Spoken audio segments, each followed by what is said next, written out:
This podcast is brought to you by Silver Cup Investments. All right, we're back on the Mike, DJ, and Doc podcast with Mr. Christopher J. Parker. Now, where we left off at, we was talking about standing up for what you believe in, but we're going to go ahead and segue right into the next one. Treat your adversaries with respect. Now, everybody knows that in leadership, you have some allies and you have some adversaries. You know, I say allies, ones that you can see eye to eye with and work arm in arm with, and then you have others that on the other side. Guess what? You still dealing with integrity. You have to still learn how to treat them with respect. You don't necessarily have to agree with them, but you have to respect them. All right? Anybody want to jump in on that? Yeah, I got a question. Make sure we all on the same page. And when you say adversary, are you referencing someone that may be in disagreement with what you're doing? Or Yes, somebody who may be in disagreement, because sometimes, like I said, as the leader, you leading out there, and guess what? You may have somebody that want to come against what you're leading with. And we don't want to be in a situation where situations become petty, because petty can stop you from moving forward on a lot of things. Because some of those people that you don't agree with, those going to be the main people that you will need to connect to for resourceful wise in order to get it. So you can't let the pettiness, well, I can't stand them, or I ain't gonna never work with them. You know what I'm saying? So yeah, that's what I'm talking about. How do we treat our adversaries with respect? Okay, I got you. I mean, first of all, you got to stay focused. And you got to stay focused. And maturity is, is realizing everybody is not going to, be in compliance with what you're doing. Even as a father, even as a husband, sometimes people won't see the benefit until it's built, till it's established. So I think, you got to be sound in your thinking, in your decision making. I think sometimes when people bring, opposing thoughts and ideas, it can, if you're a true leader, it can bring out more creativity in you. It calls you to dig deeper and think even more. How can I better, demonstrate what I'm trying to do? And then if it comes down to just wickedness somebody's bringing at you, sometimes you got to realize vengeance is mine. I'll repay evil, saith the Lord. And he say, bless those that bless you. He'll bless those that bless you, and he'll curse those that curse you. Moses ran up against a lot of opposition in his leadership because people had a problem with who he chose to be his mate. Oh, but yeah. God, you know what I'm saying? So you got to realize what, and even another situation in the Bible, when Nehemiah and them was rebuilding the wall, they ran into all kind of opposition. They came to stop the work, but Nehemiah and them continued to build. You got to realize when people are opposing you for just negligent reasons, their spirit just ain't right. And, and then just let God deal with them. He'll take care of it. He'll do it. He will do it. But if not, you won't have backbone as a leader. You'll be easily swayed by what people say, easily controlled. I see leaders, preachers getting up all the time. All they doing is talking about a situation that they should handle differently. And bro, that ain't the place for that. That ain't the place to stand up there in the pulpit. Do that. No, man, have backbone to put them aside. Some people you got to correct. Sometimes you got to be like Jesus and go in the temple and flip over some tables. Go in the meeting and let them know this, you got to have backbone in leadership in your sound decision making. Because if you ever get wishy-washy in your decision making, you're a double-minded man. And then you're unstable in all your ways. And then everybody will be controlling what you do. Ooh, oh, everybody. Wow. Come on, Doc. You better say that. Everybody. Man. Kid, your wife, you know what I'm saying? And don't be in leadership somewhere that all the members, every organization, everybody's controlling what you do. If you're a boss on your job, your secretary, people come in there, they're controlling what you do. You'll be moved by the emotions, moved by tears, crying eyes tell lies. You move by all that. Hey, come on, man. You think the devil can't? But I'm going to leave that right now. Oh, shoot. That moved you, bro. Yeah. Bro. The deception of the enemy. Yeah, man. God. But yeah. I see you twiddling your thumbs. So I know you got something you want to say. Yeah, well, you know, I'm laughing because in the back of my mind, I believe this brother he's really talking about this thin line here. There's this thin line here when your enemies are coming up, coming up above you, and there's a line between, do you collapse and go along with so that you just out of fear, or do you stand tall and figure out how the best way to oppose, but also do the best you can to be strong and be a courageous leader? One of the things that it does take to be a leader is courage. And people don't talk about that word these days. It takes courage to be a leader. It takes something innate for you to stand up in face of opposition, and even in all areas. As a husband, in leading your family, it takes courage to stand up and make good decisions for your children and your wife. And then when you go on your job, it takes courage to be a leader. Everywhere you go, it takes courage to be a leader. And part of that courage that is supposed to allow us to love our enemies and to be able to treat people right is that faith part of that courage. And that is, for me, it's we have to be in position. This is what I believe. We have to be in position at some point in our lives that we're constantly being mistaken for Christ. And what that means is that a lot of times people won't ever see Christ in terms of a church or worship. They only see that person in you. And so when you talk about leadership and making sure that you're in the best position, you're operating with courage, you know how to treat your enemies, people antennas go up when they see you being done wrong and they want to see how you respond. And so that's why I love this conversation, because we have to help people to really be able to, as this brother was saying, really being courageous leaders and not going by the wind of what's happening, but really standing tall and standing true to really believing that if you are facing opposition in your enemies, remember what the Bible lets us know, that God is able to build a table with your enemies, and he will exalt you above the hands of or the works of the enemy. And so if we can ever get back to really making sure that we understand that God is going to allow us to be victorious in our pursuits, when we operate in courage, when we stand up in integrity, God will exalt us. And we have to keep reminding each other that, because when opposition comes, when tough times comes, we have somebody that's our rear guard, somebody that has our back. And I think as long as we keep reminding each other that, we can face any enemy that may come against us, and our response is to act godly. That's our response. There you go. Yeah. Amen. Yeah. Yes, absolutely. Yes, indeed. First thing that came to mind when you said this, Brother Mike, treat adversaries with respect. I'm going to tell you a story in the Bible about Abigail, who had the fool for a husband, Nabal, and his name literally meant fool. But yet, as foolish as he was, she still respected him and actually saved his life. And then David was about ready to kill that man, and she stopped it. But then God ended up dealing with Nabal anyway, ended up dying. So that was a story to reiterate what you just said, Brother Parker, Brother Chris J. Parker, y'all. Yep. And but one thing that I know is on our minds and in our hearts as believers is that one rule is treat others as you want to be treated, like every day. And it's not a rule that says treat those who do you right as you want to be treated.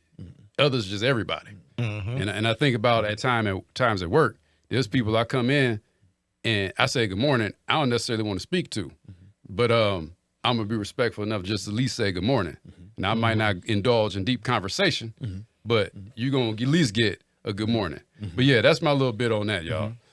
Yeah, my question is, so how if you're dealing with a coworker that is really attacking you and really finding ways to go about to bring you down. How do you wake up every day and to face that? Like how do you face that every single day when you know somebody's after you get your job, somebody's looking for your defeat, and they're adamant every single day, and it's almost like their purpose is to see your defeat. How do you deal with that every day? Ooh. Every day? Wow. Every day. Yeah. Like a day. Ooh. Well, right there, I mean, what you just said, that's what a thing I've adopted in life is to listen and learn from the instructions that's given. And instructions in what you just said is they hating on you every day. So therefore, to be forewarned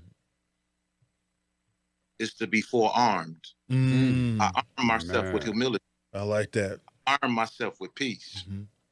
I arm myself with joy. And this joy that I have, the world didn't give it to me. That person didn't give it to me. So they can't take it away. That's it. So I'm properly armed now because I know what battle I'm dealing with. Because I read the directions and I received the instructions. Yep. Thank you, Brother Parker. That's Yes, indeed. That's it right there. That's it. We got a preacher in the house. And I refuse to know that you don't like me. And when you show manifestation that you don't like me, to let it bother me. I already know you don't like me. Yep. Yep. Now, me personally, when I know you don't like me, that gives me at least I'd rather know up front than you to not like me and be stab me in the back all the time and grinning with me and this, that, and the other. But the whole time you looking for some kind of way to take me down. You know, it's better to note that. I remember one time, DJ, you might remember this too. Do y'all remember when that movie The Red Tails came out? Yeah. Y'all remember when that came out? Red Tails with Tuskegee Airmen. And they was talking about that. Well, during that time period, they had a lot of those guys who served in that war that drove those airplanes. They was going around and speaking at different engagements. We actually had a couple of them come to our site. And one of the things I remember about his conversation more than anything is not only the struggle they did with being in the service and how they were treated, but he was just talking about people in general. He said he was from the South. He said, now, in the South, of course, you had your Jim Crow era and different things like that. But he said if you had a white person or a Caucasian person who said they were down for you, he said you could take it to the bank. He said you could take it to the bank. Yeah. He said they was going to, whatever came up against you, they were with you if they said it. But he said one of the things when he faced and he came up here to the North, he said he found that a lot would smile at him and would say good things, but behind his back the whole time. And he said that was one of the toughest things he had to deal with. And see, that's why I often say I'd rather know that you don't like me so that we can, like you said, operate on a professional level and not even try to be personal. You know what I'm saying? Let's just be professional about everything and respectful. But let's not even worry about personal. You don't have to tell me how my weekend. Ask me how my weekend. You have to tell me how yours went. We here to do a job. Yeah, that's it. You know what I'm saying? Let's not even pretend. All right. But I tell you what, let's move on because we'll probably stay on that all day. I'm telling you. But let's move on here.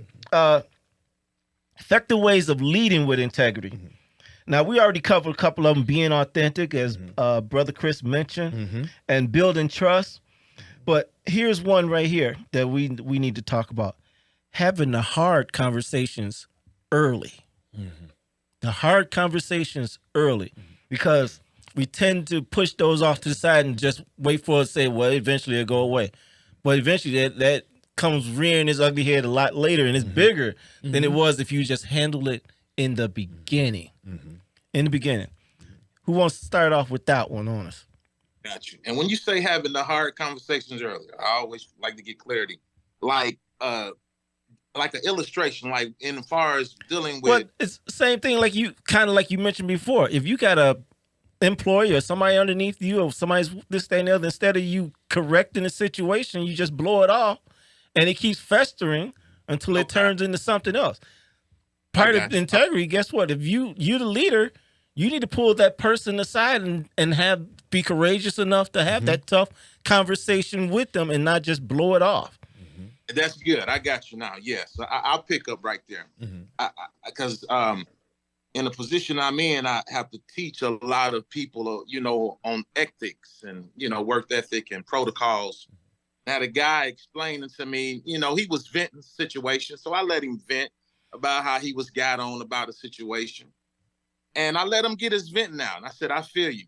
But once we got done, the Lord said, now let him know how to avoid everything he just vented to you about. I said, man, I'm going to let you know, you're the leader.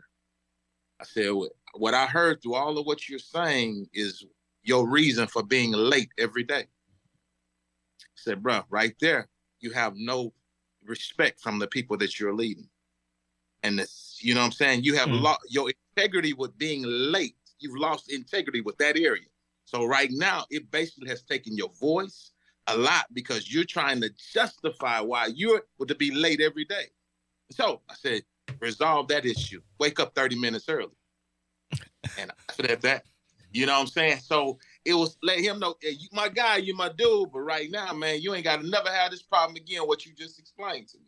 You never got to be upset. Well, they got on me because and I live far away. Well, heck, man, it's life. That means you got to start your day earlier. You know what I'm saying? So, and you got to do that. Find a way to balance that to empower people with it. Yes, there you go. Reprimand, but they don't even know and they get mad and offended. But if you empower them, help them see dude, man, say, man, you ain't never got to lose in this area no more. Mm-hmm. Oh wow, that's good right there. Mm-hmm. I know we're pivoting right now, but I mean when you help the person solve the problem, then you speak into their life and empower them. You done turned them 180 at that point. Yep. You done turned them 180. Oh, that's good leadership right there. Yeah. Because naturally people are on the offense quicker than they are on the defense. So we have got to realize that when you naturally come to somebody, sometimes people don't know the angle that you're taking. They don't know the spirit in which you're coming. And that's why number one, we have to live this life of integrity and consistency, because when people have a sense that when you're coming to them and you're having this courageous conversation because you really want to see them empowered, you really want to see them in a different light, it makes a world of difference. I'll never forget, I was on the job for about a year. And one of my senior leaders, he's actually at the time was a CEO. He came to me and said, hey, Chris, some of the people are complaining because they said, some of your administrative work, you're such an outstanding employee, but there's the little administrative reports that have to be turned in that they're coming in a little late. And so that created me an opportunity to explain to him, well, the workload continues to keep getting thrown my way. So then that pushes back on how much and I begin to tell him like some of the assigned duties keeps adding up here. And so something's going to get pushed back. And it allowed me an opportunity to have that conversation. So courageous conversation doesn't always mean correction. Sometimes courageous conversations mean clarity.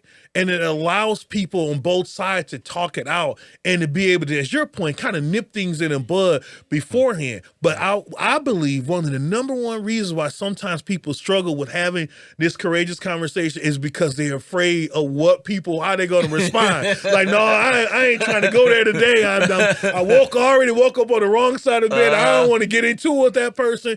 But I think it takes courage just to go in. And I really love what this brother said, man. You go in with the positive attitude and you go in with a solution and then tell them, man, now you can walk in empowerment. Man, that's huge. That's huge. Oh, yes, absolutely. This podcast is brought to you by Silver Cup Investments. There's so many rewards in life. You coming into our home was one of the greatest rewards we could have ever had. It took 20 years and I got my third child who was 17 at the time. It's so cool to watch the adult that you've become, and you really have done as much for us as you think we've done for you.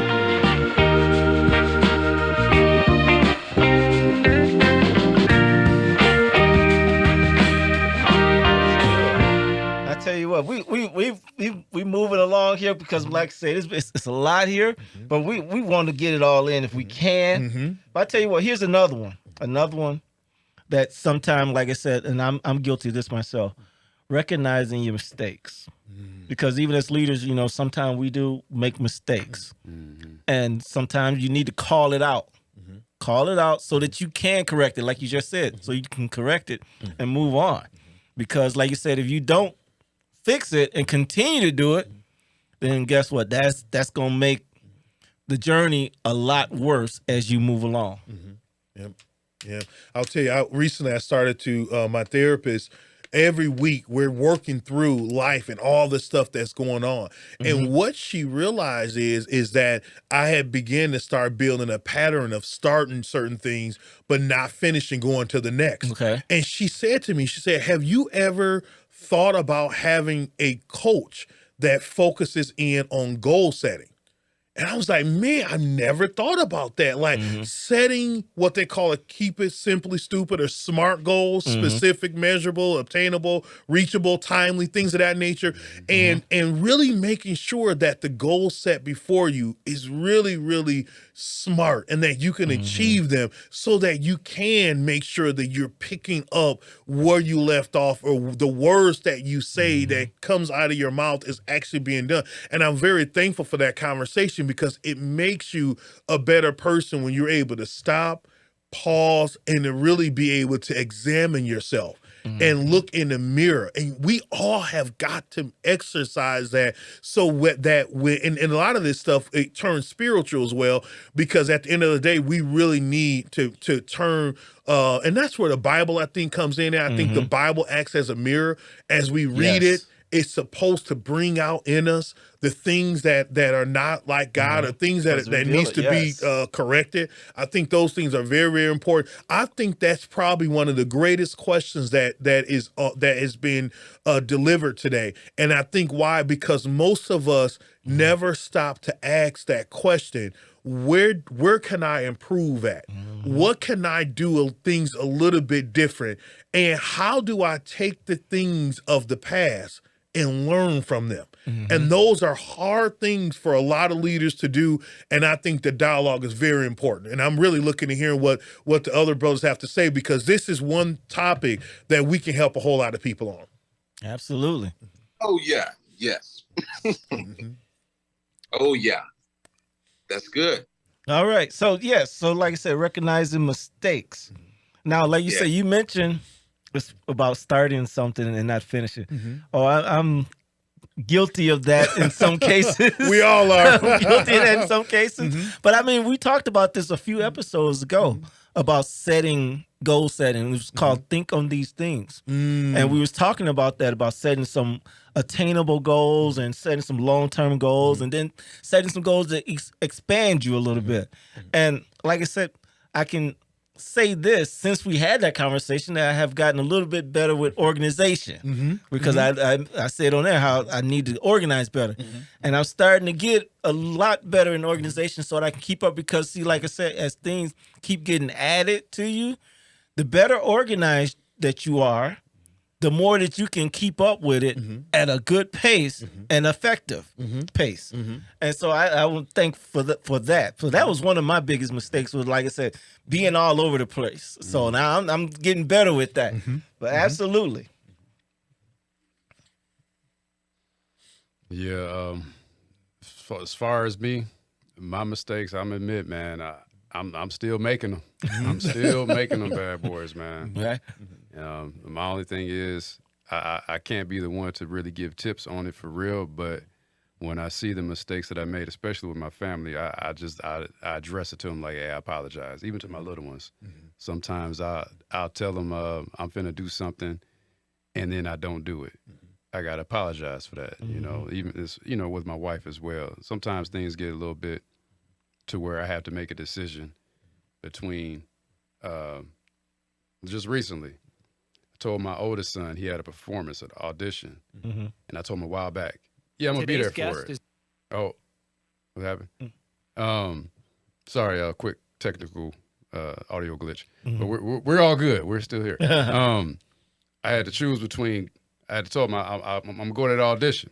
I'm thinking audition's Friday. And I tell my wife, yeah, babe, we gonna hang out Thursday. This is yesterday. I mean, this past Thursday. Then my son is like, I get home from work. You gonna be there? I'm like, oh man, I thought the thing was Friday. But then I told my wife, we gonna do something Thursday. So I go and I choose to go to my son's thing, his first audition. Yes. But you know, the other side of that wasn't happy. And I'm still dealing with that mistake. For the whole weekend to next week, I'm sure. Yeah. So, yeah, that was a conundrum I put myself in with bad scheduling and mistyping things in my phone schedule. But yeah. I heard that. Doc, did you have something before we move on to one of the final ones?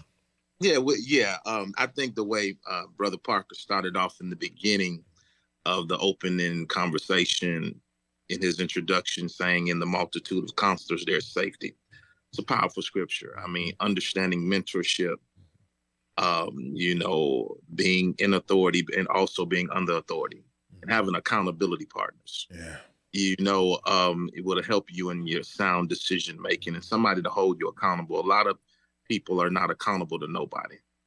And that's a major issue. That's a major, which we don't have time to get off into that because this could go real deep, but being accountable, folks get married, ain't got a clue what they doing. I'm grown, acting a plumb dumb fool. And go to and singing the praise team, some preaching, and that's why divorce is so high in the church, because people are unaccountable and they act a fool. Oh yeah, behind closed doors they act a plumb dumb fool. Yeah, definitely. But we ain't got time. All right, okay, we ain't gonna go. All right, our last one before we wrap up here in a minute here is listening to understand and not respond, because sometimes when we having conversations with people and stuff, we already set in our mind what we're ready to say back. And instead of just listening to what they're saying, because like you said, you can't be a problem solver if you already got the response lined up. You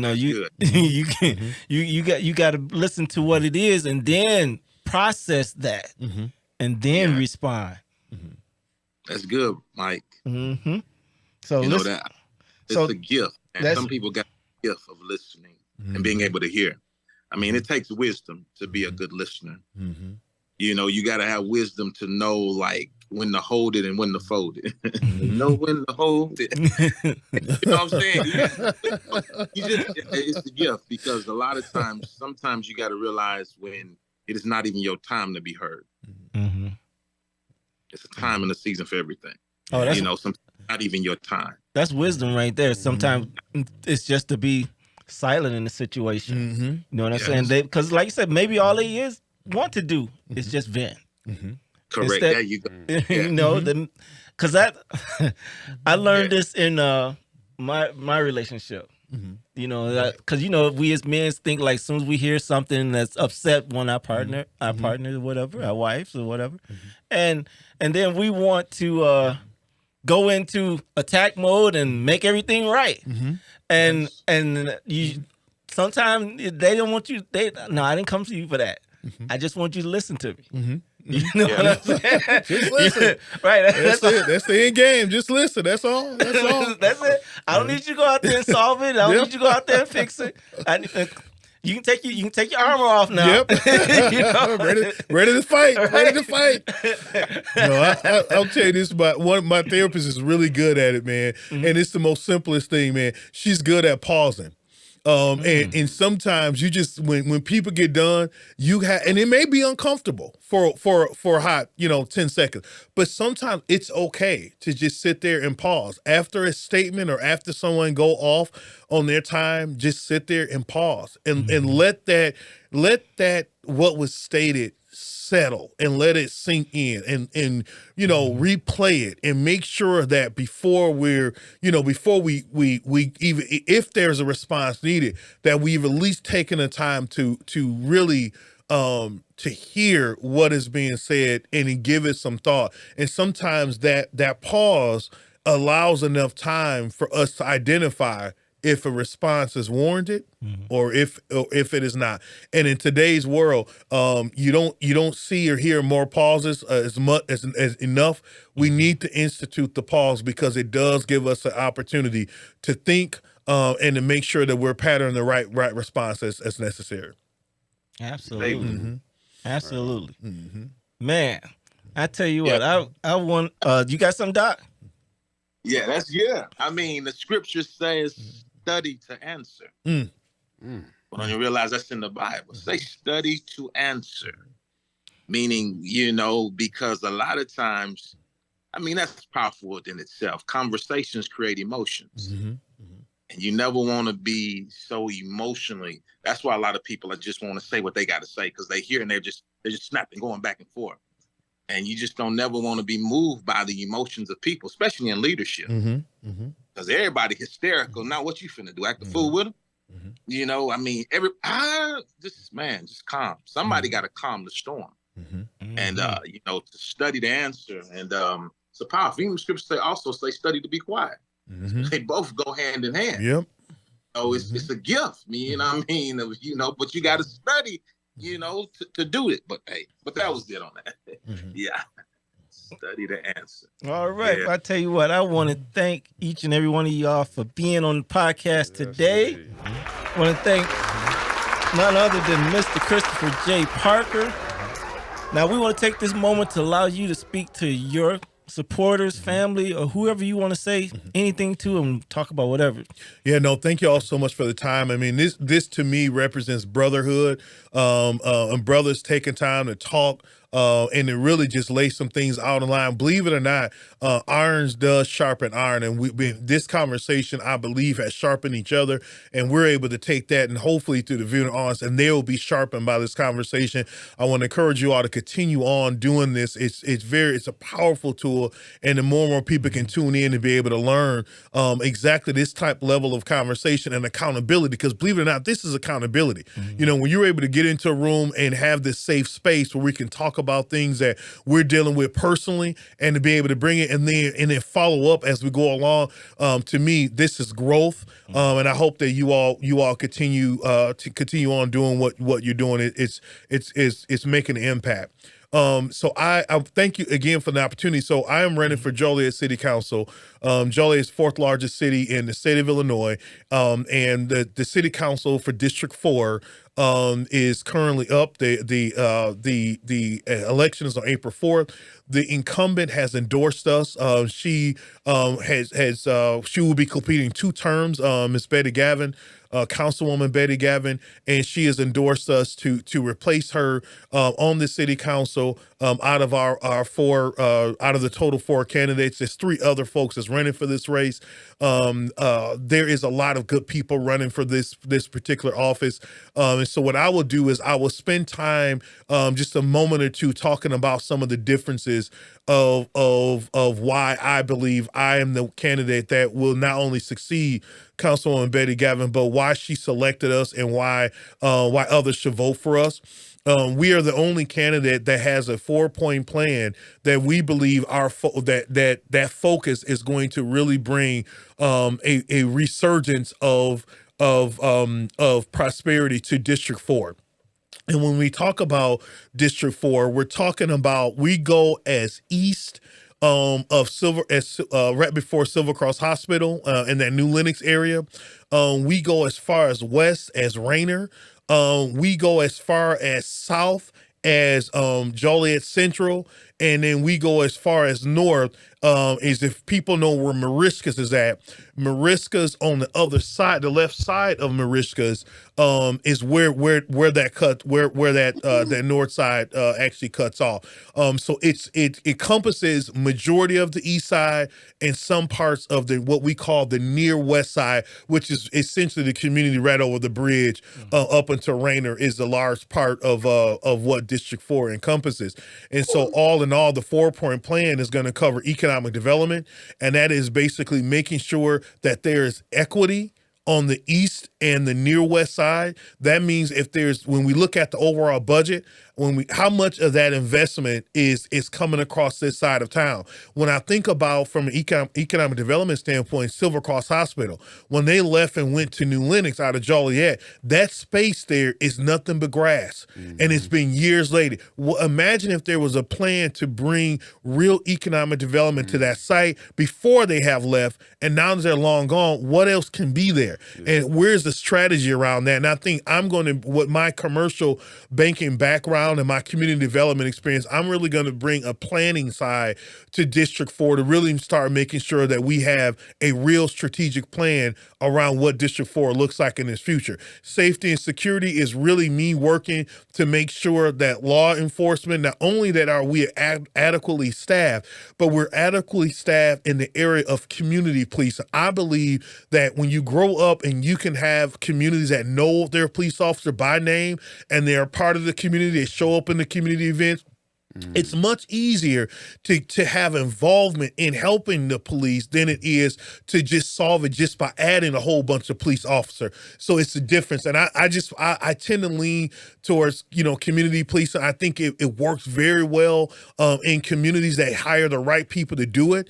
And when I'm at these neighborhood associations, guess what? Sergeant Nicodemo, she's there almost every meeting I'm at. I see her there and she's representing the community. But the problem is whenever there is a shortage on the streets, they're going to pull from community police officers to cover the streets, which means that's less people we have out in the community in terms of community policing. So there's some work on that area that I'm committed to.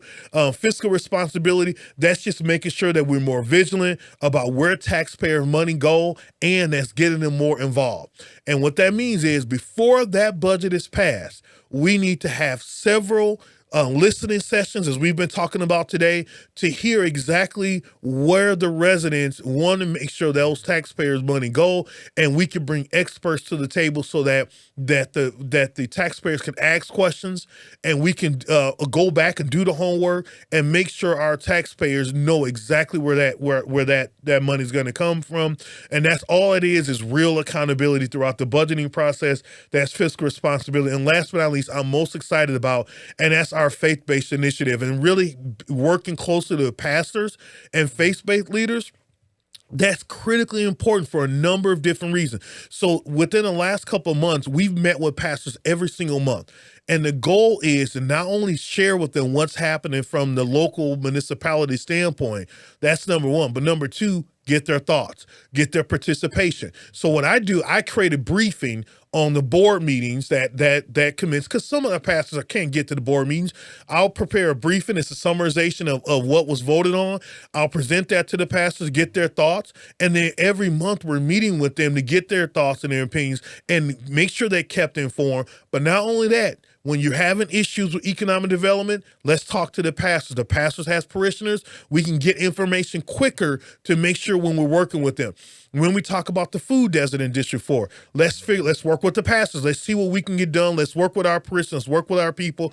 And last but not least, when you talk about safety and crime, let's work with our pastors, not only to lift up our town up in prayer, but we need action. We need an action plan to work with them, to do prayer walks, to hit the streets, and to make sure that we are working together with uniting our district to really have the best quality of life possible. My mom lives in District 4. My grandmother lives in District 4, my brother, my sister, my uncle. When I look at my family and that has been in this district for pretty much all of our lives, I want to make sure that District 4 is left much better. So I'm bringing all my skill sets in the financial arena to the city of Joliet, to District 4, and I'm asking for your vote to vote for me on April the 4th. And we are really going to bring tall leadership to District 4. And the overall goal is to rally our neighbors so we can unite and bring the change we want to see to District 4. So thank you for the opportunity. I'll give it up for Mr. Chris J. Parker. Truly, we will keep you in our prayers and support you in any way that we can from the Mike, DJ, and Doc show.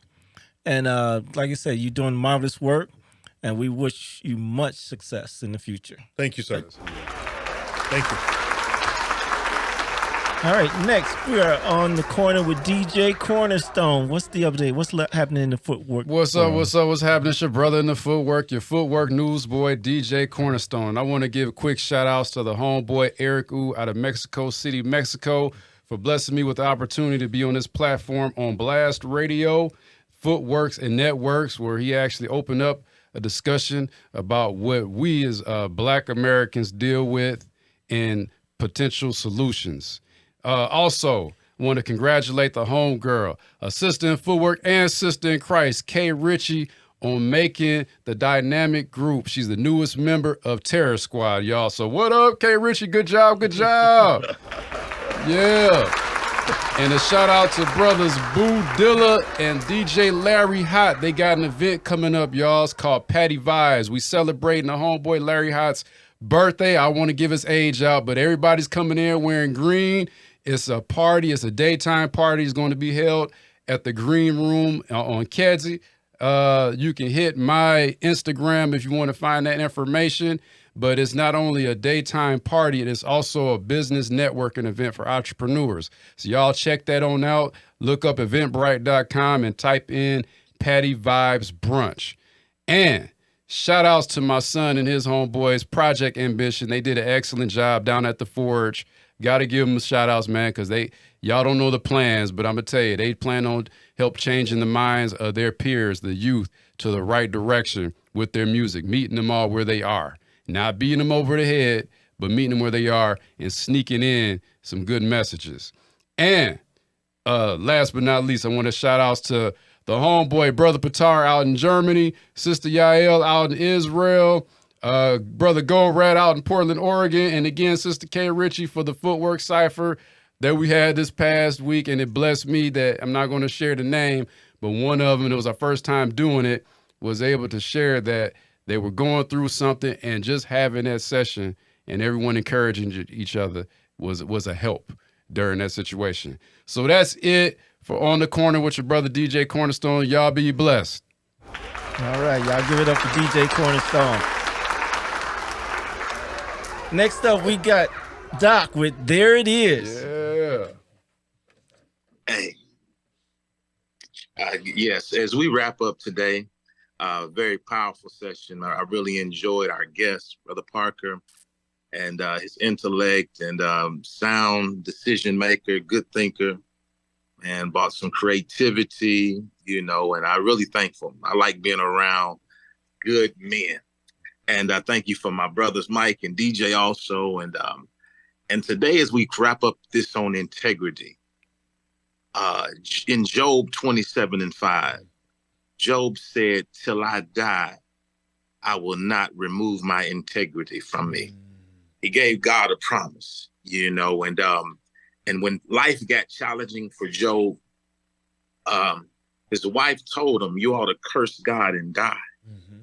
She asked him a question: "Do you maintain your integrity through all what we've gone through?" And Job was a character in the Bible that lost everything. He lost everything. Literally everything, his home, his children, his livestock, his prosperity, he lost it all. And, and his back was up against the wall, but he maintained his integrity. He knew who he was. He maintained his character. Integrity is character when nobody's looking, just doing the right thing. If I said this, what I'm going to do, this what I'm going to do. And I'm going to stick to it. I'm going to stand on it. And so through all this, Job maintained his integrity. And he was like, if I can curse God and die, I can bless God and live. And so he continued to live his life. And when Job prayed for his friends, he prayed for his brothers in Job 42:10, I believe. The Bible says God turned the captivity of Job when he prayed for others. And he gave him back double and much more than what he had before. And that's the power of integrity. That's the power of standing firm, being a sound decision maker. That's the power of admitting your mistakes, because Job admitted his mistakes in the midst of his story and his life. Mm-hmm. He said he stood firm. You know what I'm saying? He did everything it took to be a powerful, sound leader. You understand? He maintained his integrity. but he made a commitment to do it, and he did it. And I just want to wrap up today with there it is, with, you know, regardless of what you have to go through, maintain your integrity. Yes. God smiles on it. And there it is. Good. I'm going to his church. Thanks a lot, Doc. Yeah. Thank you. Thank you for tuning in again to the Mike, DJ, and Doc podcast. If you have any questions for Doc, DJ, or Mike, please go to MikeDJandDoc.com. And don't forget to subscribe to our podcast. New episodes released on the 7th and 21st of each month.